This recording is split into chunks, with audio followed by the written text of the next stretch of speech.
Hello friends, कैसे हैं आप सभी। उम्मीद करता हूँ अच्छे होंगे। चलिए आज स्टार्ट करते हैं हम सीएसएस का एक नया टॉपिक, डिवीजन टैग। सबसे पहले हम बात करते हैं कि डिवीजन टैग है क्या। अब जो हम सीखने वाले हैं डिवीजन टैग, ये आपके लिए बहुत इंपॉर्टेंट टैग है। वेबसाइट को क्रिएट करने के लिए डिवीजन टैग बहुत ही इंपॉर्टेंट होता है। क्यों? क्योंकि डिव टैग का जो काम है वो जो आपका HTML का डॉक्यूमेंट है, यानी कि जो आपने HTML में एक स्ट्रक्चर तैयार करा है, ये उस डॉक्यूमेंट को अलग अलग सेक्शन में डिवाइड कर देता है।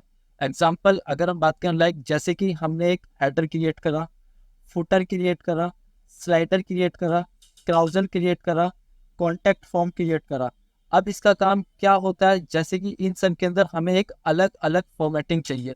अलग अलग फॉर्मेटिंग चाहिए, अलग अलग फॉर्मेटिंग के लिए मुझे क्या काम करना पड़ेगा, अलग अलग डिविजन्स बनाने पड़ेंगे, इनको अलग अलग सेक्शन में डिवाइड करना पड़ेगा। तो उसके लिए हम क्या यूज करेंगे, डिव टैग। अगर नॉर्मली बात करें तो आप ये कह सकते हो कि डिव टैग एक कंटेनर है जिसके अंदर हम अपने डाटा को स्टोर करते हैं।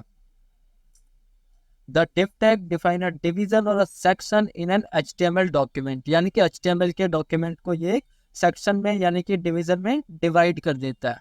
चलिए अब हम सबसे पहले चलते हैं डायरेक्टली अपनी कोडिंग से, समझते हैं कि ये क्या काम करता है। अब ये मैंने एक कोड करा हुआ है, इसका पहले हम रिजल्ट देखते हैं और हम रिजल्ट के साथ साथ ही समझेंगे कि डिव टैग का यूज क्या है। मैंने इसका रिजल्ट ओपन करा। अब देखो ये हमने कोडिंग करी है, यहाँ पर हमने एक हेडिंग दी, यहाँ मैंने कोई कंटेंट लिखा, फिर यहाँ हेडिंग दी और यहाँ मैंने कोई कंटेंट लिखा। ये मेरी इसकी कोडिंग है। अब मुझे क्या काम करना है, मैंने कहा मेरे को ना इस वाले डिवीजन में, जैसे कि मैंने बताया था एग्जांपल कि आपका हेडर है, हेडर में आपको एक अलग कलर देना है, बैकग्राउंड में उसकी एक अलग फॉर्मेटिंग करनी है। तो कैसे पता चलेगा, मैंने ये भी एक डिवीजन टैग में डाला हुआ है, मैंने ये एक डिवीजन टैग में डाला। अब मुझे इस वाले पैराग्राफ के लिए अलग फॉर्मेटिंग चाहिए, इस वाले पैराग्राफ के लिए अलग फॉर्मेटिंग चाहिए। अतः मैं नॉर्मली सिर्फ टारगेट कर रहा हूँ डिव से। जैसे कि मैंने प्रीवियस क्लास में ये देखा था कि मैंने आपको स्टाइलिंग करना सिखाया था, आपने H1 के अंदर स्टाइलिंग कही थी। अब अगर नॉर्मली करते हैं, मैंने यहाँ से टाइप करा डिव, मैंने इसको दिया कलर रेड। जैसे ही मैंने इसको कलर रेड दिया, अब ये कलर क्या मेरे पूरे डॉक्यूमेंट पे रेड हो गया। फर्स्ट वाले पैराग्राफ में भी हो गया, सेकंड वाले पैराग्राफ में भी हो गया। मैं फर्स्ट वाले पैराग्राफ में तो रेड चाहता हूँ, लेकिन सेकंड वाले पैराग्राफ में रेड नहीं चाहता।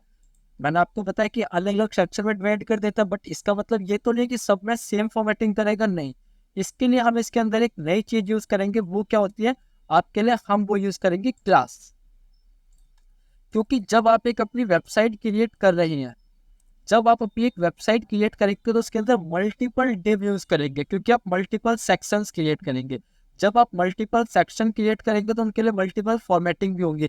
आप गैलरी को एक अलग फॉर्मेट करना चाहोगे, स्लाइडर को एक अलग फॉर्मेटिंग देना चाहोगे, ब्राउजर के लिए अलग तरीके से काम करोगे, फुटर के लिए अलग तरीके से।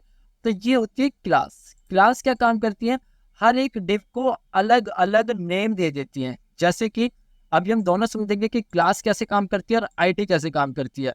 मैंने यहाँ से यूज करा डिव क्लास, इसको मैंने नाम दे दिया, मैंने कहा डिव क्लास, इसको मैंने टॉप नाम दे दिया। चलिए सेकंड वाली को मैंने नाम दे दिया, मैंने कहा डिव क्लास और इसको मैंने नाम दे दिया मिड। अब मुझे क्या काम करना है, मैंने कहा मुझे सिर्फ और सिर्फ टॉप वाली फॉर्मेटिंग में चेंजेस करने हैं, मिड वाली में नहीं करने।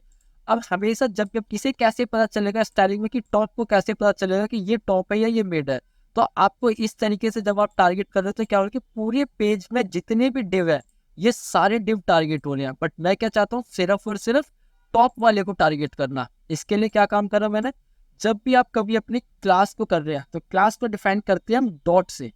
मैंने लिखा डॉट यानी कि क्लास, क्लास का नेम टॉप, ओपन ब्रैकेट। क्या करना है, मैंने कहा मैंने इसको करा कलर रेड।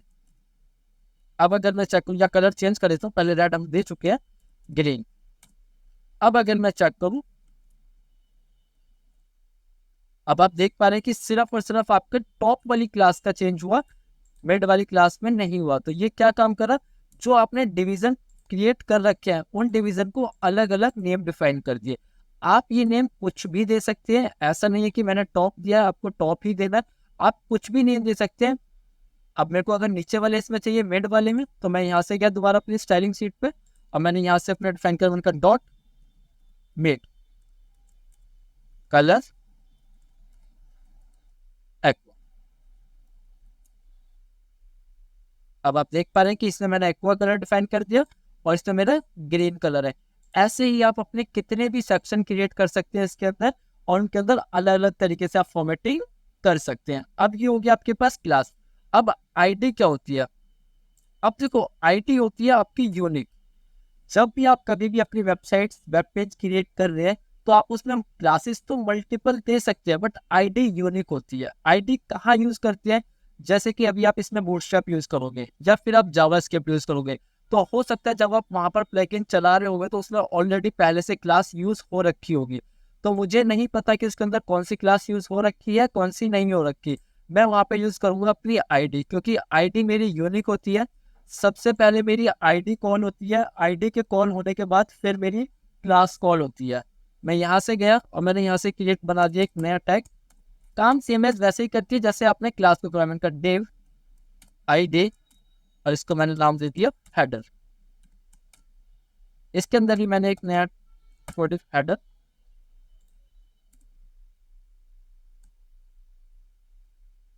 अब जैसे ही मेरे को अगर इसमें कोई फॉर्मेटिंग करनी है तो क्लास के लिए हमने यूज करा था डॉट, और अगर आपको आईडी टारगेट करनी है तो आईडी के लिए यूज करेंगे हम हैशटैग। हेडर भी क्लास का नेम हो गया।